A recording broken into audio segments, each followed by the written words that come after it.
우리는 계속해서 부활하신 예수님에 대한 성경을 살펴보고 있습니다. 성경은 십자가에서 죽으신 예수님이 사흘 만에 부활하셔서, 다른 말로 하면 다시 살아나셨다는 사실을 보여주고 있습니다. 예수님은 자신이 다시 살아나셨다는 사실을 제자들에게 나타내 보여주십니다. 예수님이 계속해서 제자들과 함께 있지는 않으셨습니다. 그래서 첫 번째, 두 번째 예수님이 제자들에게 나타나셨을 때 자신이 다시 살아났다라는 사실을 보여주시고 언제 떠났는지 알 수는 없지만 떠나가셨다는 것을 우리가 짐작할 수 있습니다. 이 일로 인해서 제자들은 예수님이 다시 살아나셨다는 것을 직접 눈으로 보았습니다. 첫 번째는 도마가 보지 못했지만 두 번째 예수님이 다시 살아나신 모습을 보여주셨을 때 도마도 보게 되었습니다. 직접 눈으로 보는 것만큼 힘이 있는 것이 없습니다. 그래서 우리는 백문이 불여일견이다 이렇게 얘기하죠. 한자로 그렇습니다.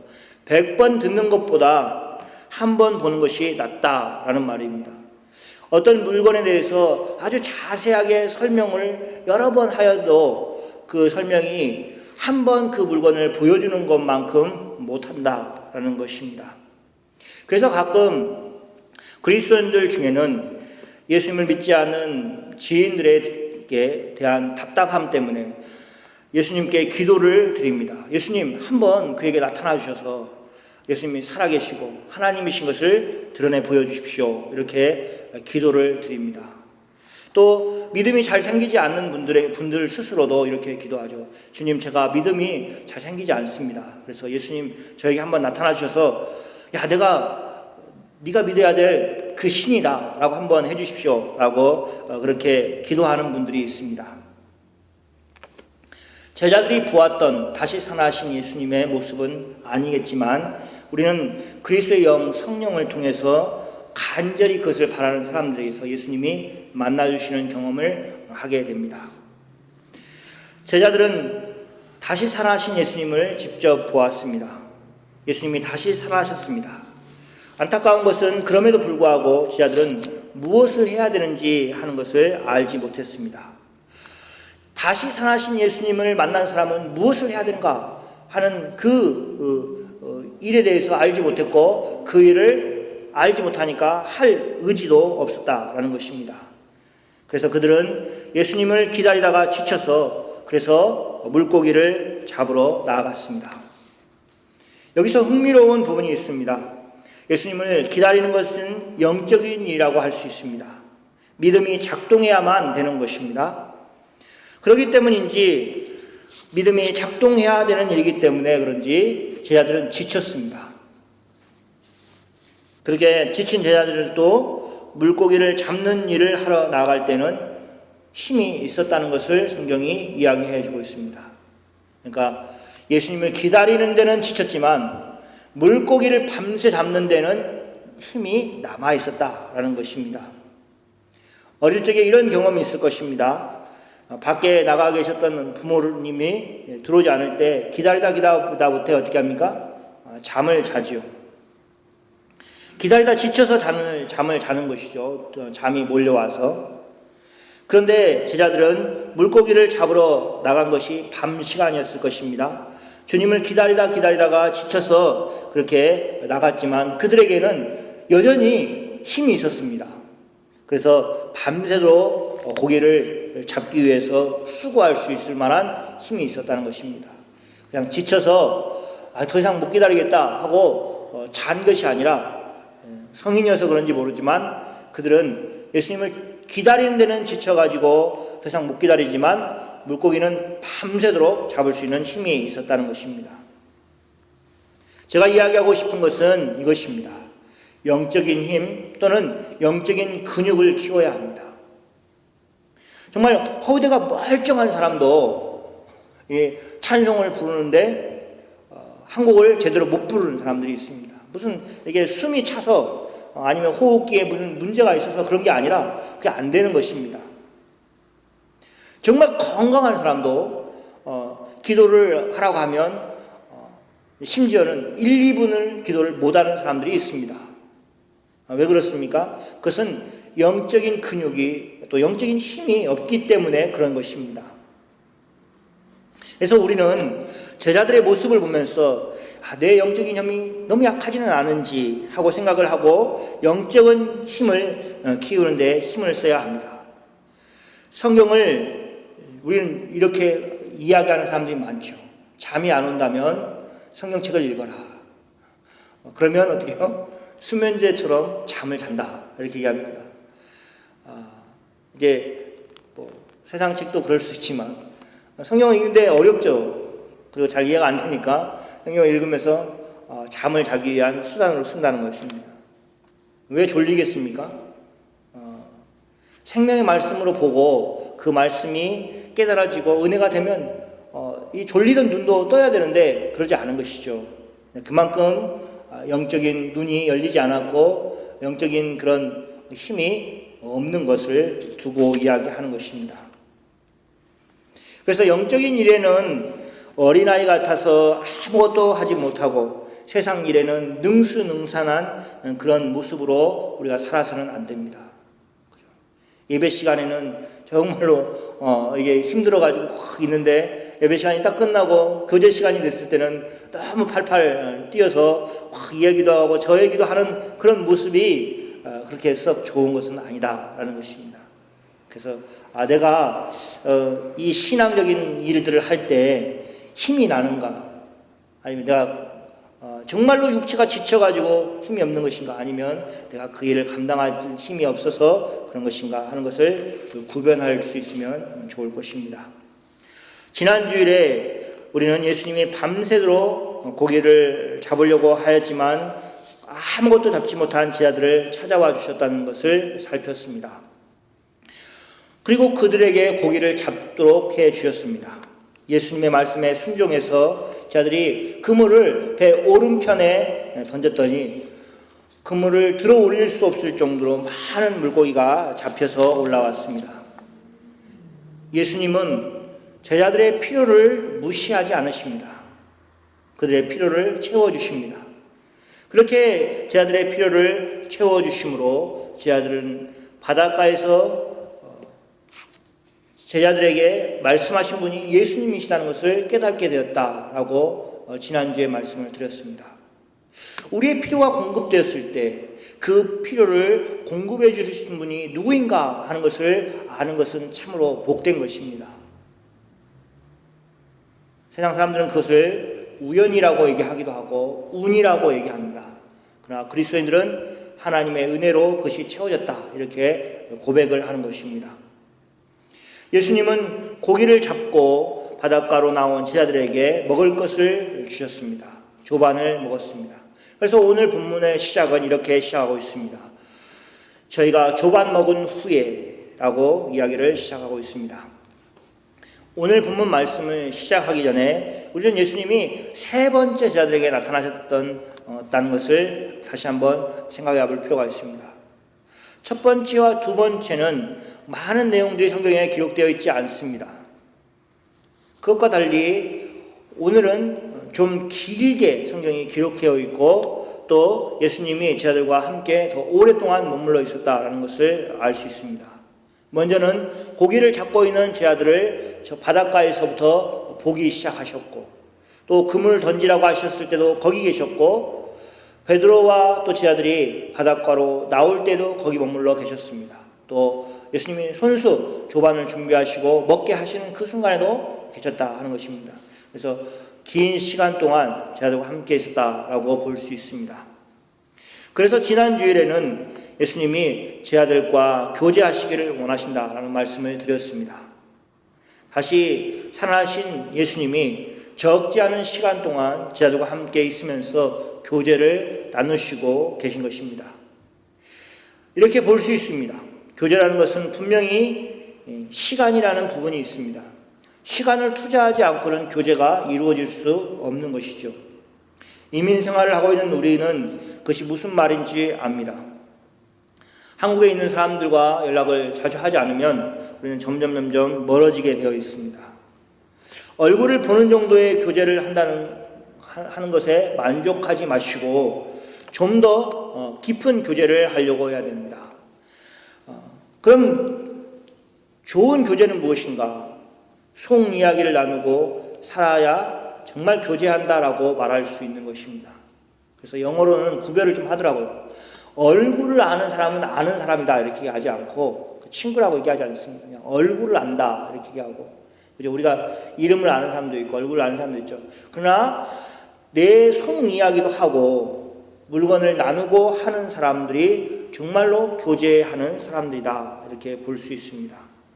속 이야기를 할 수 있는 사람이 없으면 교제하고 산다고 그렇게 보기가 어렵습니다. 우리 교회도 교제가 살아나려면 어떻게 되냐? 서로의 이야기를 해야죠. 내가 이런 기도 제목이 있고 그런 하고 싶은 계획이 있고 그런 것들을 나누어야 합니다. 그냥 가볍게 이야기할 수도 있습니다. 그러나 매번 가볍게 이야기만 나누면 교제의 깊이가 사라지게 되고, 야, 저 사람은 나는 정말 속 깊은 이야기를 다 하는데 저 사람은 왜 나한테 그렇게 안 대해주네 이렇게 하는 그런 마음들을 가질 수 있습니다. 하나님 우리를 그렇게 지어주셨습니다. 어떻게 지었냐면 교제하면서 살도록 만들어 주셨습니다. 그래서 말을 할 수 있는 존재로 만들어 주신 것이죠. 사람과 사람 사이에 뿐만 아니라 하나님과 교제할 수 있는 존재로 우리를 지어주셨습니다. 예수님이 제 아들에게 열어주신 교제의 장소를 생각해 보십시오. 그들은 물고기를 잡지 못했던 그 좌절감 같은 것이 없습니다. 이제는 물고기를 정말 많이 잡은 그 기쁜 마음이 그들에게 있습니다. 예수님이 그렇게 물고기를 많이 잡도록 해주신 것입니다. 예수님과 함께 앉아서 잘 구운 생선과 또 떡을 먹은 제자들은 예수님과 함께 교제하는 것이 정말 기뻤을 것입니다. 그러나 제자들은 알고 있었습니다. 예수님이 곧 떠나실 것을 알고 있었습니다. 예수님은 첫 번째도 두 번째도 그들과 계속 머무르지 않고 떠나셨기 때문에 그렇습니다. 그래서 조반을 다 먹고 나서 이제 예수님과 헤어져야 되겠구나 하는 생각을 그들도 하였을 것입니다. 아침을 다 먹었을 때 근데 그들과의 예상과는 다르게 예수님이 떠나지 않으시고 이야기를 이어가십니다. 그것이 오늘 본문의 내용이죠. 예수님은 시몬 베드로에게 물으십니다. 요한의 아들 시몬아, 내가 이 사람들보다 나를 더 사랑하느냐? 시몬은 다른 이름이 있습니다. 베드로라는 이름이 있습니다. 그런데 예수님은 요한의 아들 시몬아 이렇게 부르십니다. 이것은 정식으로 그의 이름을 부르는 것입니다. 그러니까 이제 좀 정식으로 불러서 이 격식을 차렸다 이렇게 볼 수 있습니다. 시몬이라는 이름이 흔한 이름이었습니다. 우리로 얘기하면 뭐 영이, 철수 이런 이름이었습니다. 그래서 유대인들은 그렇게 철수만 부르는 게 아니고 누구의 아들 이렇게 불렀습니다. 그래서 요한의 아들 시몬 이렇게 하면 조금 더 구별이 되지 않겠습니까? 그래서 요한의 아들 시몬아 이렇게 불렀습니다. 예수님이 전에 시몬에게 베드로라는 이름을 주었습니다. 그 배경을 한번 볼까요? 시몬 베드로가 대답하여 이르되 주는 그리스도시요 살아계신 하나님의 아들이시니다 이렇게 신앙 고백을 하였습니다.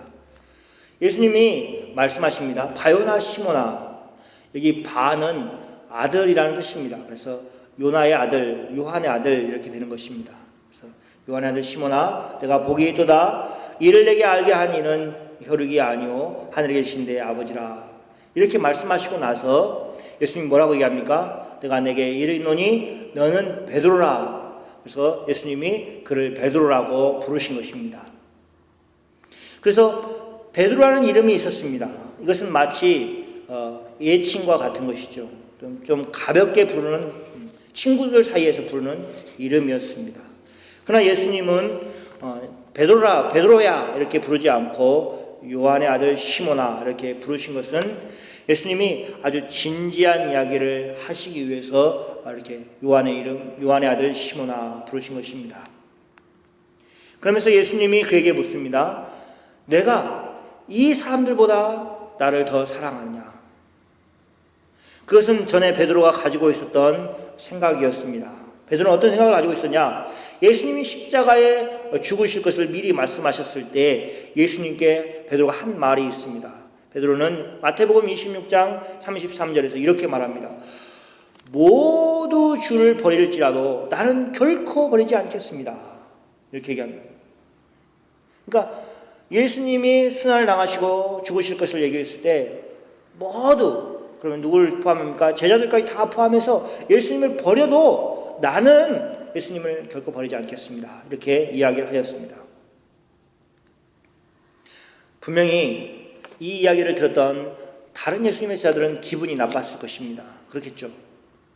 아니, 자기 잘난 것을 자랑하는 것은 그렇다 치더라도 왜 우리까지 도매값으로 주님을 버린다고 그렇게 말하느냐 하는 그런 불만이 있었을 것입니다. 베드로는 이처럼 자신이 주님을 가장 사랑한다고 그렇게 생각하였고 그렇게 주장하고 그렇게 말하였습니다. 그래서 다른 제자들 포함해서 모두 주님을 버린다 하더라도 자신은 결코 버리지 않겠다 이렇게 말하였던 것입니다. 그러나 주님이 베드로의 말을 듣고 나서 바로 이렇게 말씀하십니다. 내가 진실로 내게 이르노니 오늘 밤 닭 울기 전에 내가 3번 나를 부인하리라. 베드로가 아주 힘주어서 모두 주님을 버려도 나는 버리지 않겠습니다 라고 얘기했는데 주님이 바로 이어서 오늘 밤에 네가 닭이 울기 전에, 새벽 닭이 울기 전에 너 나를 3번 부인하리라 이렇게 얘기하십니다. 정말로 베드로는 예수님을 3번씩이나 부인하였습니다. 그런 아픈 과거가 베드로에게 있었습니다. 자신은 절대로 주님을 떠나지 않겠다고 그렇게 큰 소리를 쳤지만 실상은 예수님을 3번씩이나 부인하였습니다. 무슨 염치로 예수님 앞에 지금 나와 있는지 알 수 없다 이렇게 얘기해도 아무런 거리낌이 없을 정도입니다. 그냥 혼자 몰래 한 것도 아니고 대제사장들이 있는 그 뜰에서 사람들이 있는 가운데 예수님을 부인하였기 때문에 그렇습니다. 그래서 사람들이 얘기할 때 어떻게 하냐면 베드로가 예수님을 부인한 것을 제자들도 알고 있었을 것이다 이렇게 얘기하고 있습니다. 그러겠죠. 동네가 좁으니까 이 베드로가 몰래 어디서 혼자 얘기한 게 아니라 사람들이 있는 데서 부인하는 것을 들었기 때문에 사람들의 소문이 났겠죠. 제가 예수님의 제자이면서 아니라고 얘기했다 그런 소문이 났을 것입니다. 이것이 참 놀라운 것인데 정말 베드로가 무슨 염치로 하나님 앞에 예수님 앞에서 있으면서 예수님이 주는 그런 아침을 먹으면서 또 예수님과 대화를 나누게 됐습니까? 또 네가 나를 사랑하느냐? 라는 대답에 예 제가 주님을 사랑합니다. 주님께서 아십니다. 라는 말을 어떻게 할 수 있겠습니까? 그러나 이렇게 얘기할 수 있는 것은 회개하고 돌아온 사람들만의 특권입니다. 회개를 한다는 것이 이런 특권을 주는 것입니다. 그러니까 세상은 알 수가 없습니다. 그래서 우리는 뭐라고 했냐면 세상 사람들은 염치 없는 사람이라 이렇게 얘기하는 것입니다.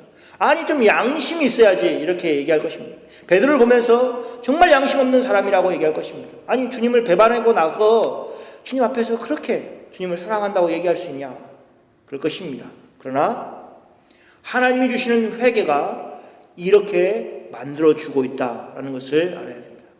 그래서 우리가 사람을 너무 잘 믿는 것도 문제지만 너무 의심의 눈으로 봐서 저 사람이 반성하고 회개해서 새로운 마음을 먹었는데 그 사람이 그런 진의가 의심스럽다 이렇게 우리가 항상 색안경을 끼고 보아서는 안 될 것입니다. 자신이 한 행동이 잘못된 줄 알고 돌이켜서 주님께 나오는 것 그것이 베드로의 힘이었고 그 회개의 힘이었습니다. 예수님의 질문에 베드로는 예수님을 사랑한다고 말합니다. 그리고 그렇게 베드로 자신이 예수님을 사랑하시는 줄 예수님도 안다고 말하고 있습니다. 이 말씀은 베드로 자신이 마음속 깊은 곳에서부터 예수님을 사랑하고 있다고 고백하는 것입니다. 그리고 또 한 가지 베드로가 고백하고 있는 것이 무엇이냐면 예수님은 저의 마음을 아십니다. 베드로가 놓여있는 그 상황이 있지 않습니까? 네가 진짜 주님을 사랑한다고 얘기할 수 있냐? 라고 하는 그 눈초리가 있습니다. 그러나 베드로는 이렇게 얘기하는 거죠. 주님, 다른 사람들이 제가 주님을 사랑하는 것을 의심할지 몰라도 주님은 내 마음을 아시니까 주님이 제가 주님을 사랑하는 줄을 아십니다. 이렇게 고백을 하는 것입니다. 예수님의 제자 중에 가장 부끄러운 제자가 있다면 바로 베드로였을 것입니다. 제자들 중에서 가장 나이가 많았습니다. 베드로는 자연스럽게 예수님이 없는 가운데 제자들을 이끌 그런 위치에 있는 사람이었습니다. 그런데 그는 결정적인 실수를 하였습니다. 예수님을 3번씩이나 부인하였습니다.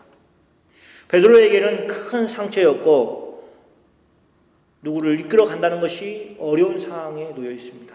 어쩌면 이 일 때문에 베드로는 앞에 나서서 주님의 일을 감당할 수 없는 위치에 그런 사람이 되어버렸습니다. 지난주에 봤던 본문을 한번 다시 보겠습니다. 고기를 잡으러 바다에 왔을 때 그런 느낌이 있습니다. 한번 보십시오. 베드로는 뭐라고 하냐면 나는 물고기를 잡으러 가노라 이렇게 했습니다. 예수님을 기다리다가 지쳤는데 베드로가 이렇게 얘기하는 거죠. 나는 물고기를 잡으러 가노라. 나는 물고기 잡으러 갈게 이렇게 얘기하는 것입니다. 왜 베드로는 이렇게 얘기하지 않았을까요? 우리 물고기를 잡으러 가자 라든지 우리가 한번 물고기를 잡으러 가면 어떻겠냐 이렇게 얘기하지 못했다는 것입니다. 베드로 홀로 내가 나는 고기 잡으러 갈래 이렇게 얘기한 것입니다. 그런 말을 듣고 제자들도 따라간 것입니다. 베드로가 같이 가자 이렇게 끈 것이 아니고 베드로가 나는 물고기 잡으러 갈래 이렇게 하니까 다른 사람도 따라왔다는 것입니다.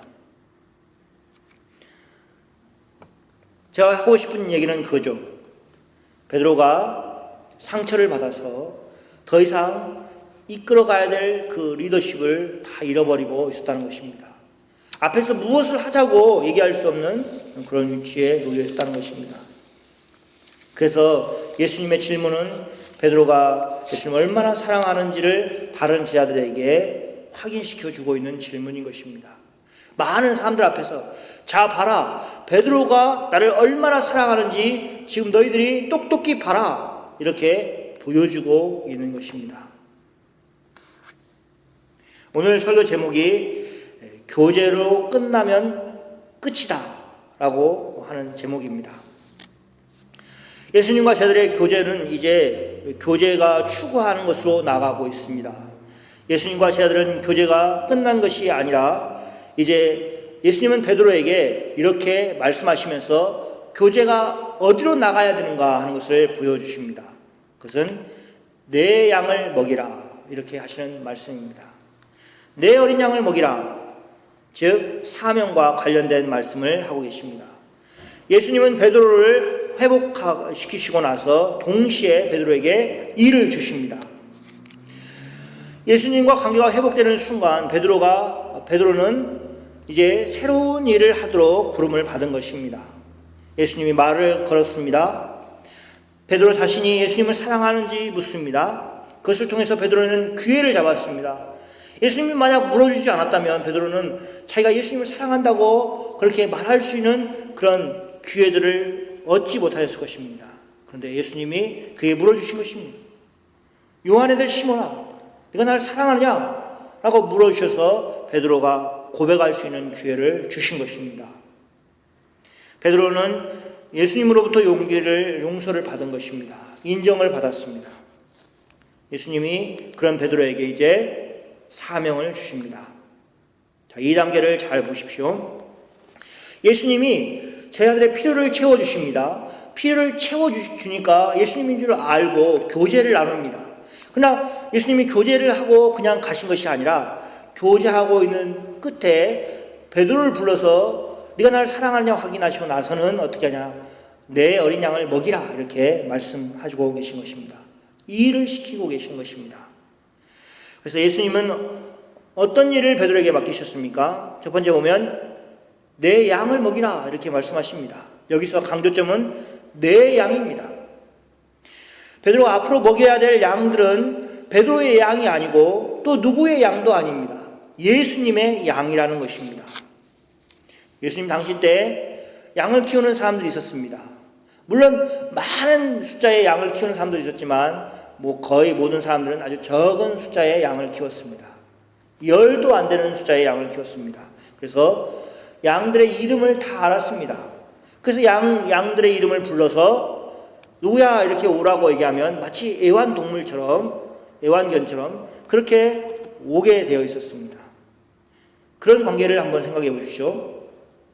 그런데 지금 베드로에게 먹이라고 말씀하신 양은 어떤 것이 양이냐면 베드로가 주인인 양이 아니라는 것입니다.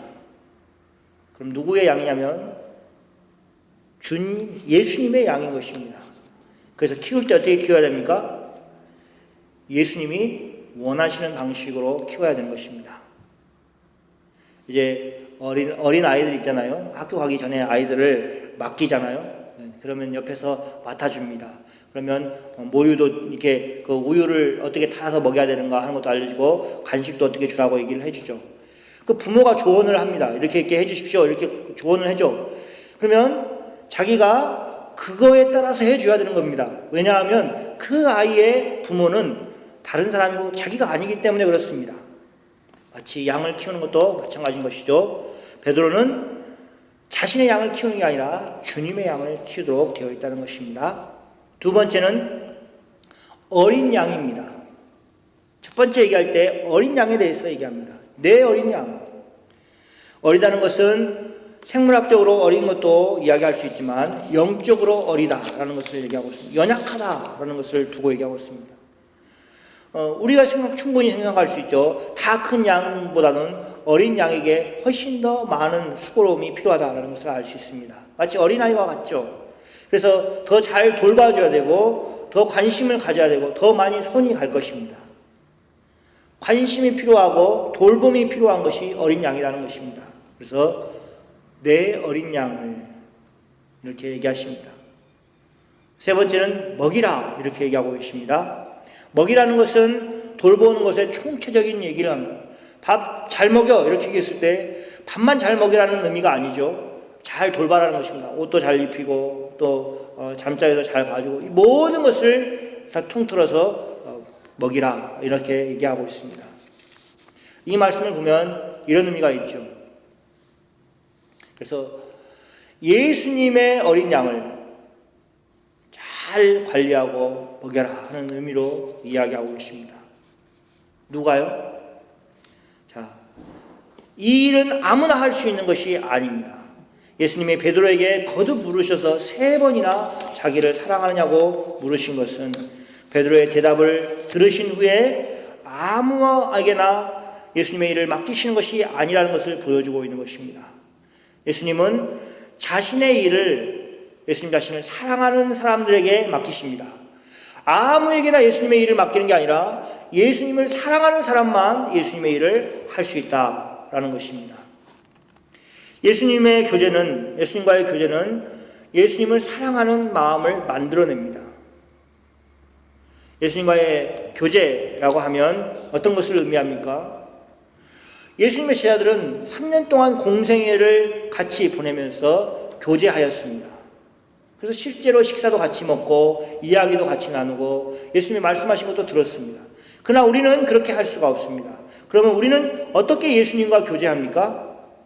우리는 하나님 말씀을 듣고 또 기도하고 예배드리고 찬송을 하면서 하나님과 또 예수님과 교제하게 되어 있습니다. 예수님과 영적인 교제를 누리는 다양한 방법들이 있습니다. 성경 말씀을 묵상하는 것도 마찬가지입니다.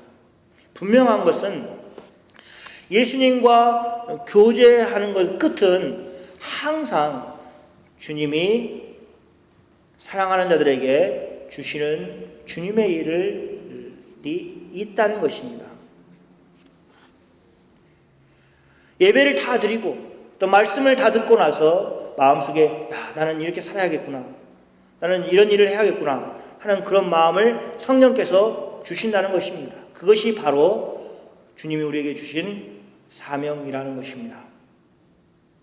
우리 서부교회를 주님이 만나게 하는 역할을 잘 감당하는 교회가 되기를 바랍니다. 교회는 주님의 어린 양을 먹이는 일을 하고 있습니다. 교회 공동체가 그 일을 감당하고 있습니다.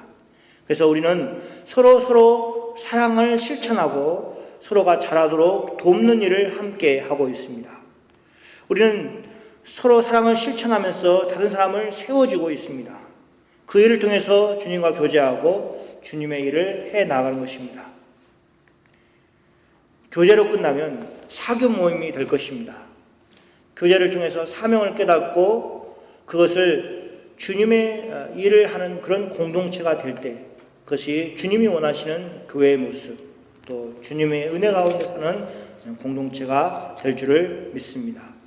우리 교회가 그런 교회로 나가기를 축원합니다. 기도하겠습니다. 기도하겠습니다. 기도하겠습니다. 기도하겠습니다.